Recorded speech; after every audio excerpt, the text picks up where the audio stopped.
Excuse me, but I think you're in the wrong place. The man standing in front of me said in a cold tone. I bet he didn't really realize it was rude. He spoke monotonously, like a machine. I was having a great time just moments ago. How did it come to this? Our first family vacation in a while took an unexpected turn. My name is John Mitchell. I'm an average office worker with a wife and daughter. I'm nearing retirement soon, and once I retire, I just want to relax with my wife.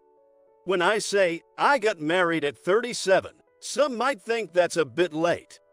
I have focused solely on my job since joining the company, never really considering marriage. I thought living alone was just fine.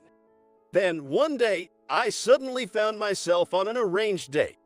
My nosy aunt took it upon herself to set it up, seeing me alone for so long. She shouldn't have. I felt reluctant, but I didn't want to be rude and cancel, so I had no choice. And that's when I met Catherine. I fell for her at first sight. She was around my age, a very calm and kind-hearted woman. She must have been raised with a lot of love. She had a serene personality, and that made me feel safe. I made an aggressive move on her, started dating, and a year later, she became my wife. Oddly enough, though I'd never been interested in starting a family before, after getting married, I started thinking that I would like to have children. She felt the same, and we tried everything to have a child. But life was tough, and even at the age of 40, we still hadn't conceived yet. Around this time, we began volunteering to foster rescued dogs and cats, taking care of them as if they were our own children. We had almost given up on having children when my nosy aunt approached us again. She brought up adoption through an acquaintance who worked at an orphanage.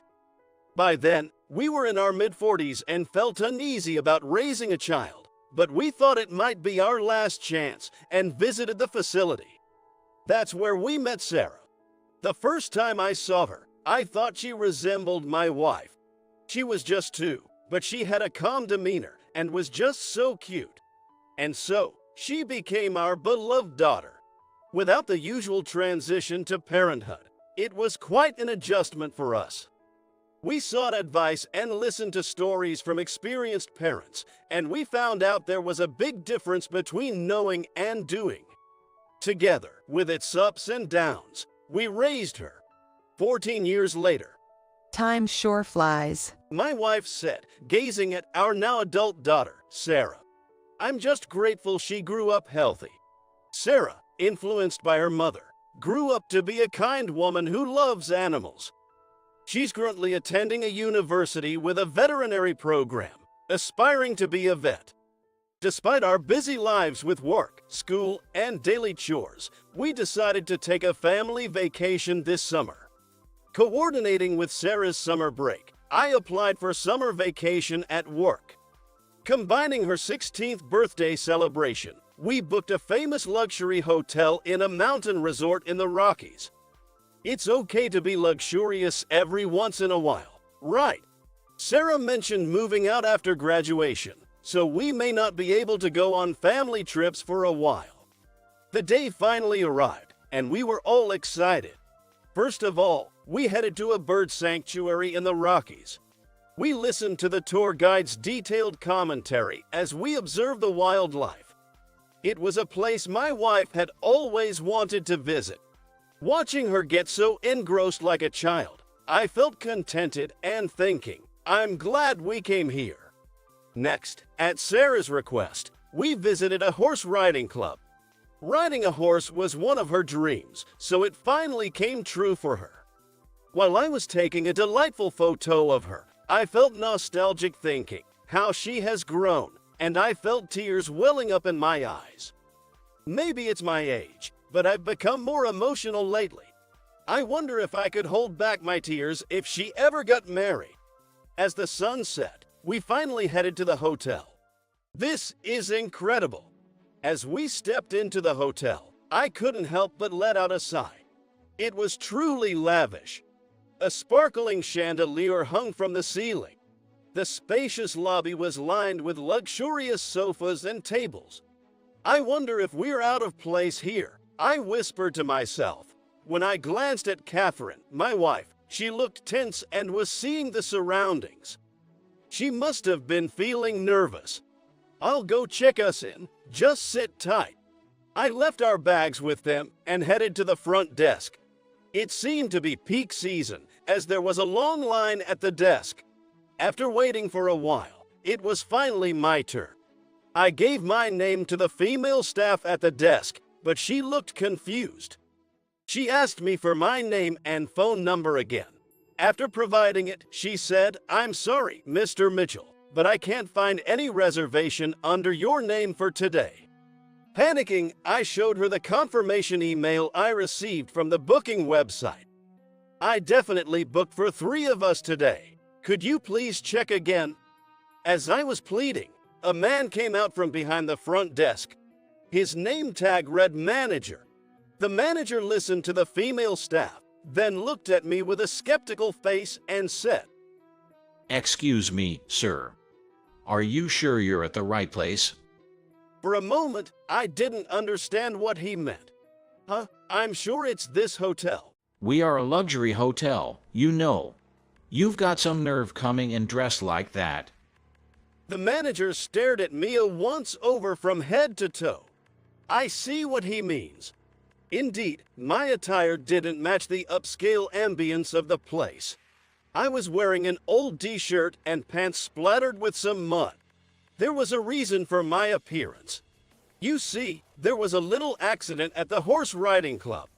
Just when we were about to leave, it started raining heavily with thunder, so we rushed for shelter.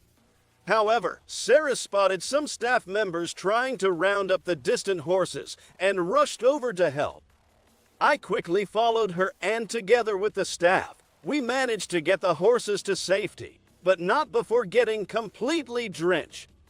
Fortunately, we had spare clothes in our bag. She changed into a dress, and I into my old t-shirt, but I didn't have spare pants, so I just wiped them off with a towel and headed straight to the hotel.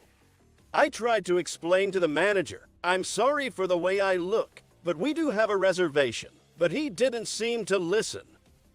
Therefore, I think this reservation is for the rundown hotel next door. We cater to the affluent, you know. If you're just browsing, please leave. The manager was stubborn and unwilling to check. It might be pointless to argue further. There were other hotels nearby, so we could ask if they had vacancies. As I turned to leave, my wife stood there.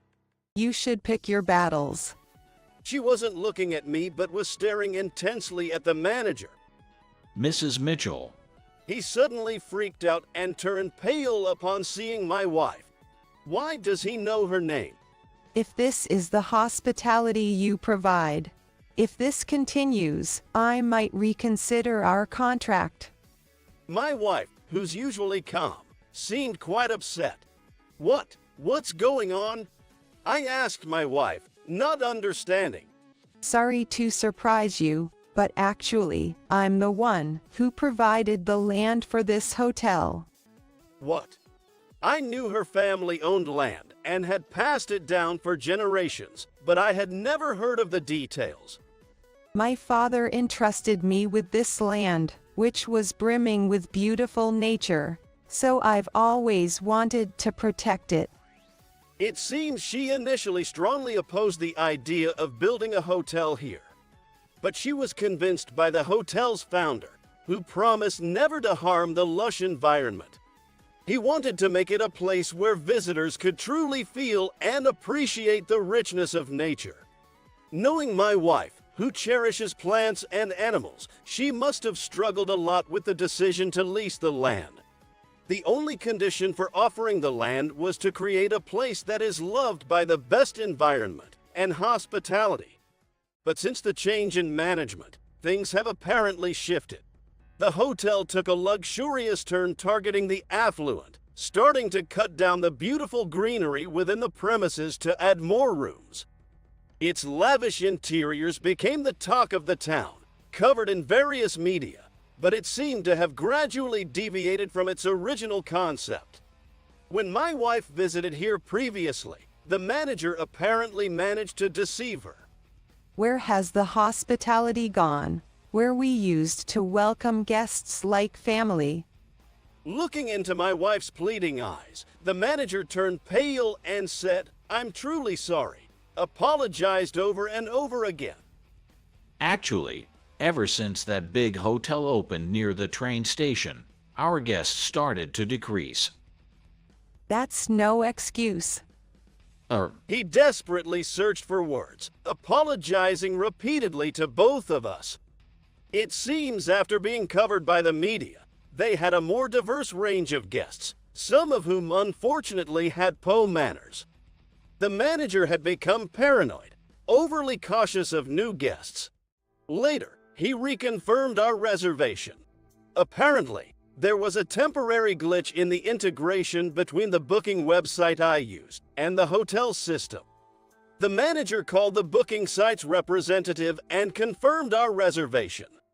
The hotel was fully booked, but he took us to a room set aside for emergencies. For dinner, we enjoyed a course meal in celebration of Sarah's coming of age. As an apology, the manager offered several dishes on the house.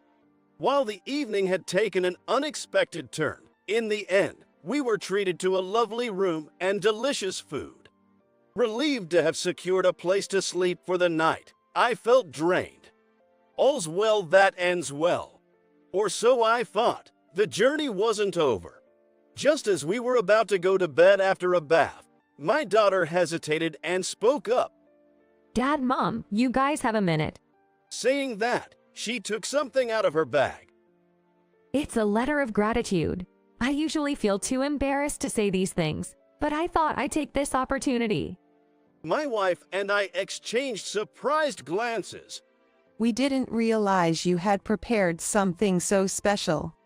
Catherine replied with joy. Since it's a big deal, I'd like to have you read it. She was blushing, but went on to read the letter. Mom, Dad, I've finally turned 16. I'm an adult now. Thank you for raising me. I couldn't believe it when I first heard we weren't related by blood. After all, many people have told me that I look and act a lot like both of you. By spending a lot of times together, we might become a real family. Both of you always seemed self-conscious about your age, like when you came to my elementary school sports day or parent-teacher conferences. All my friends' parents were so young, and you'd apologize. But to me, you two are the parents I'm most proud of. After I graduate, I want to dedicate myself fully to helping the animals I love. And someday, I want to repay your kindness. I'll take you wherever you want to go. So let's have another family trip together. Please stay healthy and live long. I look forward to our future together. After reading the letter, she smiled shyly. I was fighting back tears. Next to me, Catherine was hugging Sarah, tears streaming down her face. "Why are you crying?" Sarah said with a laugh, her eyes glistening with tears. We spent the night reminiscing about our past memories. Even though we stayed up late and were sleep deprived, the next morning felt incredibly refreshing. I'm truly blessed to have such a wonderful family. I want to spend the rest of my life with this precious family.